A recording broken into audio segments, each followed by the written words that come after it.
I, Dr. Vijay Prataap Singh.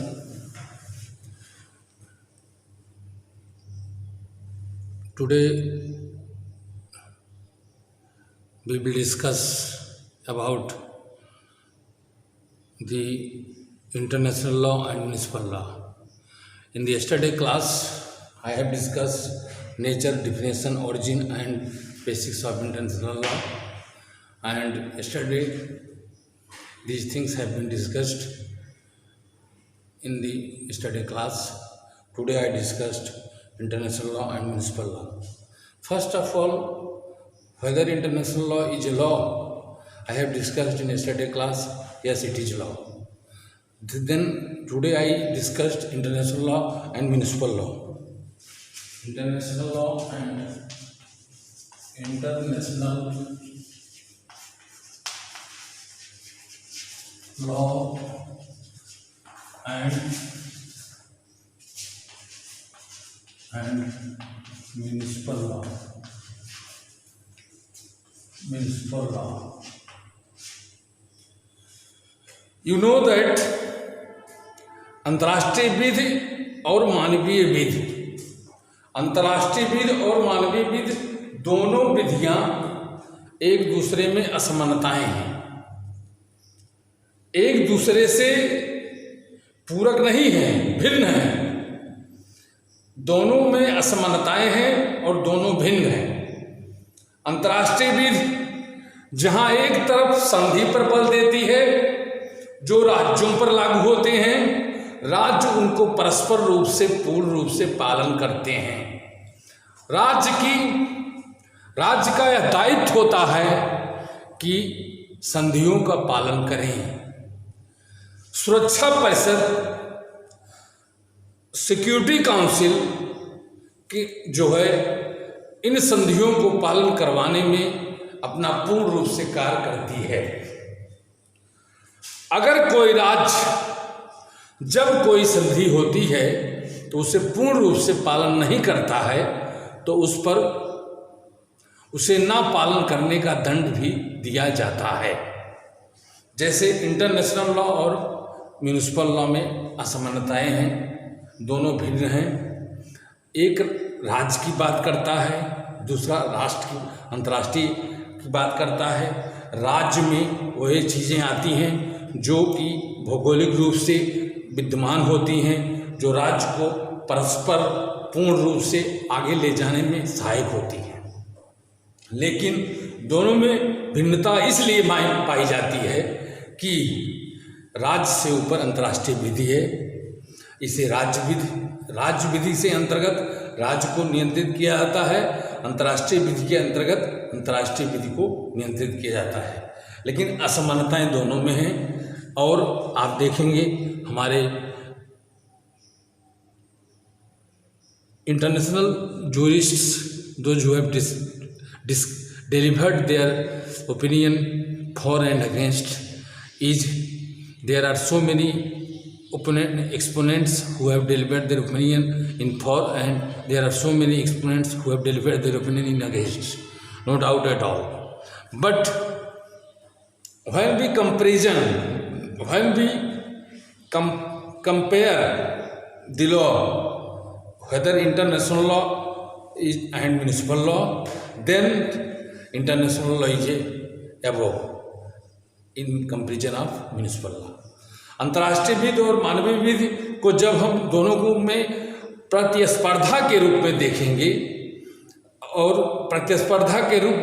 और जब उसमें ये देखेंगे कि बड़ा कौन है और छोटा कौन है, तो आपको दिखाई देगा कि अंतर्राष्ट्रीय विधि बड़ी है। क्योंकि इसके सदस्य 199 देश हैं। 199 देशों द्वारा यह पालित और पोषित होती है। मानवीय विधि हर राज्य की अपनी अलग अलग है। राज्य पूर्ण रूप से मानवीय विधि का पालन करता है। अब देखिए, कभी कभी जब आप परीक्षा में अपने प्रश्न का हल करेंगे तो एक क्वेश्चन बनता है, define international law.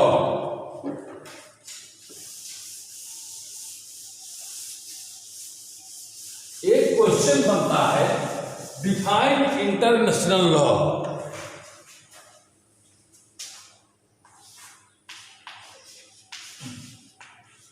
Define international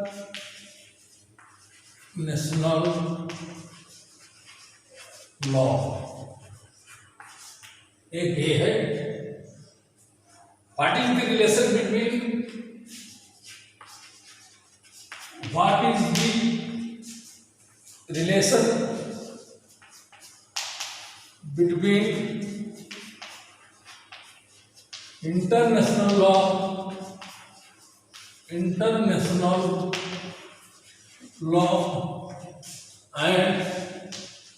municipal law.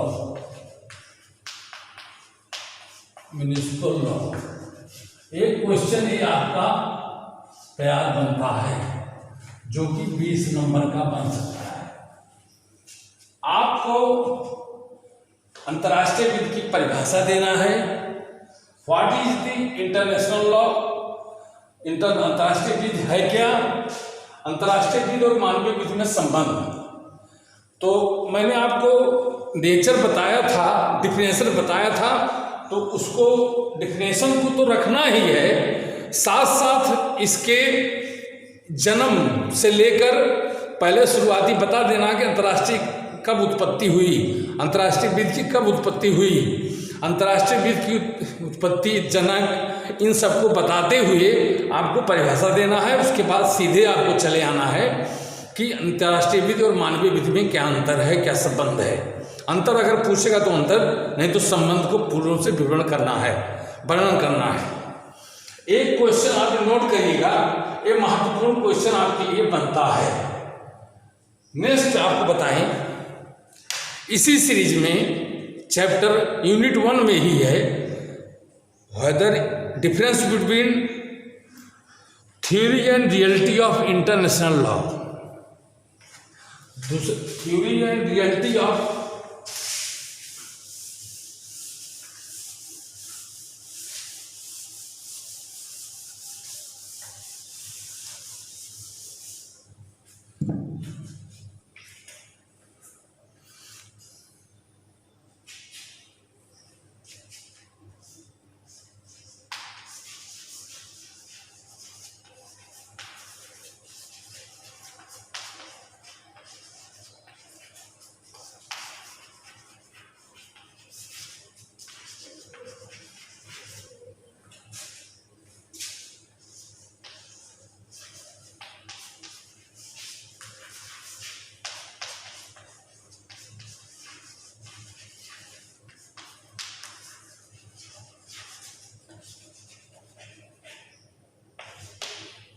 अब देखिए यह क्वेश्चन जो है, ये बात जो है difference between theory and reality of international law,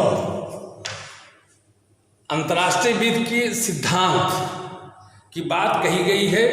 अंतर्राष्ट्रीय विधि के सिद्धांत हैं क्या थ्योरी के रूप में, तो ये मानना पड़ेगा कि जब थ्योरी जहां देखेंगे तहां आपको दिखेगा कि international law is above the law among all law. There is no existing law at present which is above international law. There is no comparison of state law with international law. International law is a law which is binding upon the all states. इसको ध्यान में रखते हुए आपको theory को देखना है। Theory में उन चीजों का प्रतिपादन होता है जैसे कि अंतर्राष्ट्रीय विधि का स्वरूप आपको दिखाई देगा, अंतर्राष्ट्रीय विधि का विकास दिखाई देगा, अंतर्राष्ट्रीय विधि के लक्षण दिखाई देंगे। लेकिन एक तरफ जहां थ्योरी की बात आती है, थ्योरी अपने आप में मजबूत रूप से एक दृष्टिकोण को स्थापित करती है कि अंतर्राष्ट्रीय विधि जे international law is a law which is at present a big law and existing law which covers all over the world.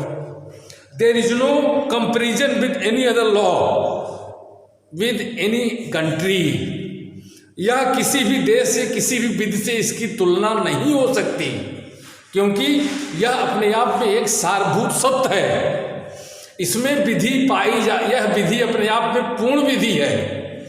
केवल मात्र एक चीज को ऑस्टिन महोदय ने कहा है कि जो रियलिटी पर कहीं थोड़ा सा आघात पहुंचाती है, वो थोड़ा सा आघात है, कमजोरी है, आघात नहीं कहेंगे, कमजोरी है, सेंसन, अनुशस्ति।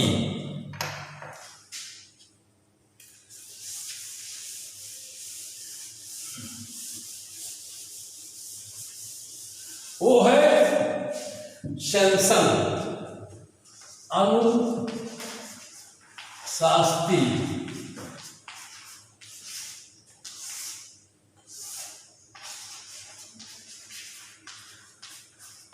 सेंसन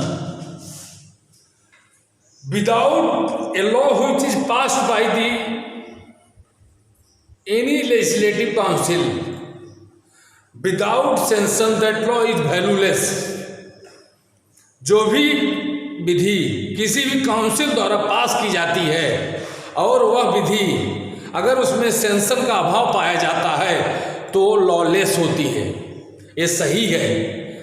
तो शुरुआती दौर में जब अंतर्राष्ट्रीय विधि का गठन हुआ था तो उस समय सेंसन का कुछ अभाव था इसमें, लेकिन इस समय ऐसा नहीं है, सेंसन है।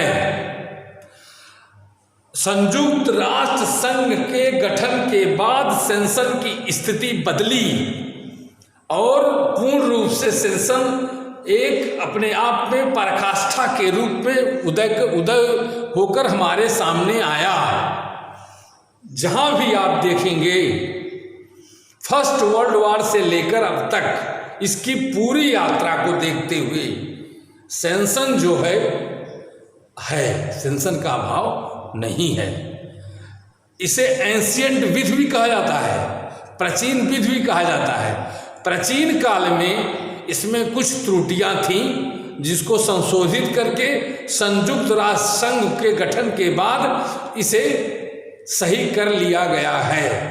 आज के परिप्रेक्ष्य में यह पूर्ण विधि है और इसमें पूर्णतः हर वह चीज पूर्ण रूप से रखी गई है जो कि एक राज्य के लिए सेंसन के रूप में कार्य करती है।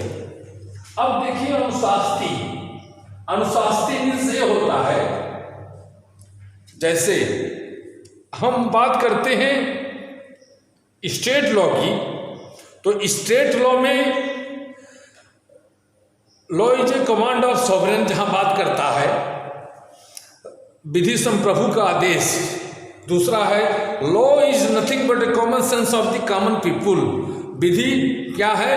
कुछ भी नहीं है, एक समान व्यक्ति के लिए समान उसकी सोच है। ये दोनों चीजों में फर्क आता है। विधि क्या है? संप्रभु का आदेश है, लेकिन संप्रभु का आदेश विधि नहीं है। विधि एक सामान्य सोच है। विधि क्या है? एक सामान्य सोच है। जैसे कि अंतर्राष्ट्रीय विधि में कहा गया है कि अगर कोई राज्य अपने राज्य के लिए कोई विधि बनाता है तो उस विधि में उसे बनाने में कोई भी हस्तक्षेप अंतर्राष्ट्रीय विधि नहीं करेगी। लेकिन इंटरनल अफेयर्स के मामले में तो नहीं करेगी। एक्सटर्नल अफेयर्स के मामले जब चलेंगे तब वह अफेयर कर सकती है। आप ऐसे कोई लॉ नहीं बनाएंगे जो अंतर्राष्ट्रीय स्तर पर WHO जैसे है, जैसे WHO वर्ल्ड हेल्थ ऑर्गेनाइजेशन है या एक ऐसा संगठन है जो अंतर्राष्ट्रीय विधि के द्वारा संपादित होता है, चलता है, संचालन होता है, जिसका विश्व स्वास्थ्य संगठन जो सभी देशों पर लागू होता है, सभी देशों की स्वास्थ्य की स्थिति को देखता है, सभी देशों में रेशियो देखता है और रेशियो देखते हुए अगर कोई राज्य इन रेशियो को छिपाता है तो उसे उजागर करने का प्रयास करता है। जैसे एक एग्जाम्पल आपको देता हूं। एग्जाम्पल ये है कि जैसे एज फॉर एग्जाम्पल,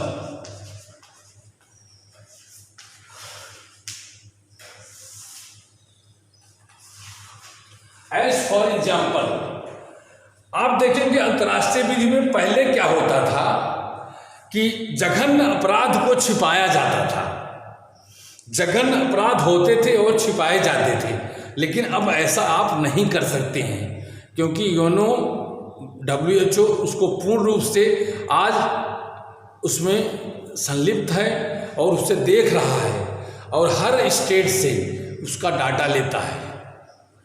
अब देखिए एज फॉर एग्जाम्पल, जैसे डिस्ट्रिक्ट में एक रेप होता है, डिस्ट्रिक्ट रेप होता है, डिस्ट्रिक्ट में एक रेप होता है। इस घटना को आप चाहते हुए भी छिपा नहीं सकते। अगर आप छिपाने का प्रयास करेंगे तो इसको उजागर होगा ही। देखिए, national, district, international, national, district, 3 ऐसी कमीशंस हैं जिसके थ्रू ये रिपोर्ट जाती है। जैसे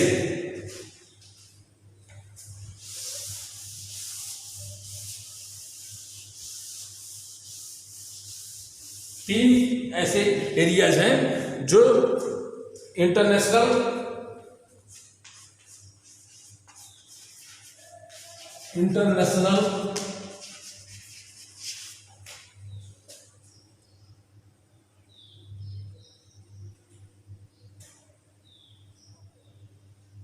इंटरनेशनल वर्ल्ड हेल्थ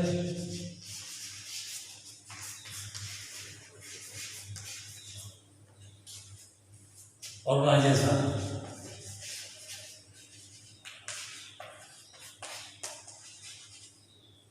एक ये हो गया। दूसरा नेशनल वर्ल्ड हेल्थ ऑर्गेनाइजेशन। तीसरा है डिस्ट्रिक्ट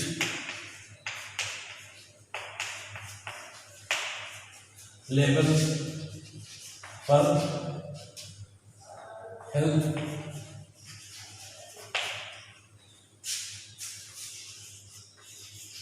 ऑर्गेनाइजेशन। ये ऐसे 3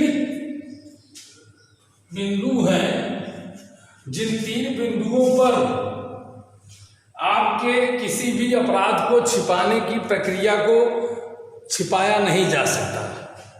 इसकी रिपोर्ट ऊपर तक जाएगी।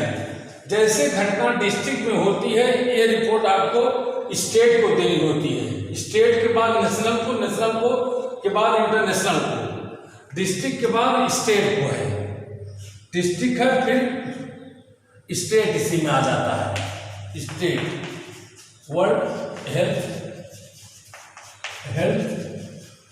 ऑर्गेनाइजेशन, फिर डिस्ट्रिक्ट। 4 ऐसी स्थिति है इसकी जो इसमें आप छिपा नहीं सकते हैं। जिला से रिपोर्ट जाएगी स्टेट को, स्टेट से नेशनल को, नेशनल को इंटरनेशनल को। ये स्थितियां हैं जो किसी भी घटना को छिपाने में आप सक्षम साबित नहीं होंगे। ये प्रक्रिया है।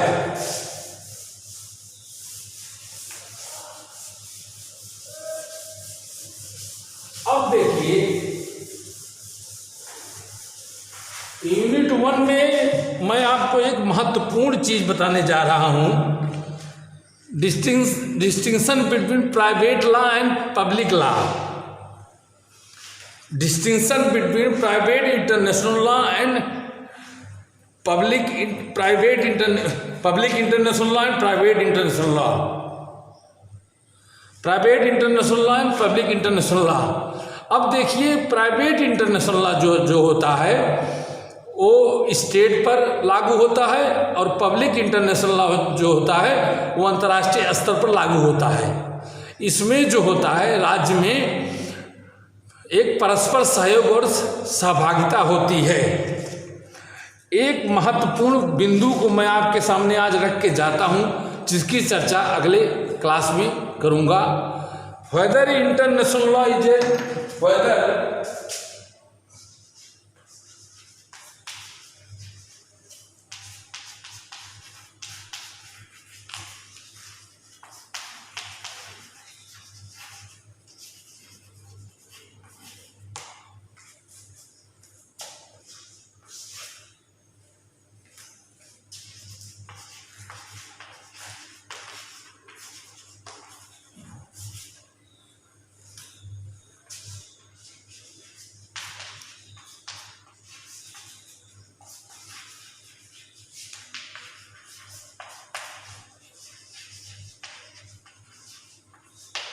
यह आपके बहुत बहुत महत्वपूर्ण क्वेश्चन है एग्जाम के लिए।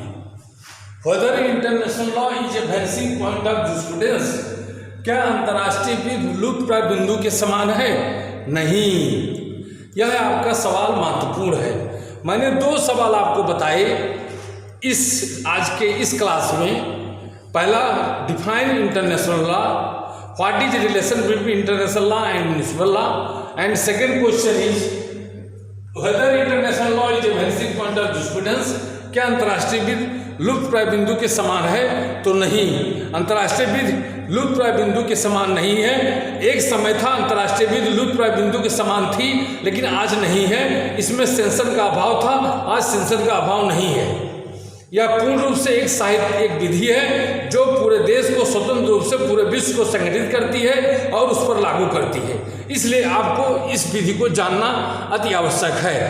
अगर इसको लिखना है परीक्षा में एग्जाम पॉइंट ऑफ व्यू से, यह बहुत इंपॉर्टेंट क्वेश्चन है। इसको आप पूर्ण रूप से अपने बुक से और ठीक से पढ़िएगा। यह एग्जाम में आने के लिए, यह एग्जाम में आ सकता है। 80% 90% आने की चांसेस है।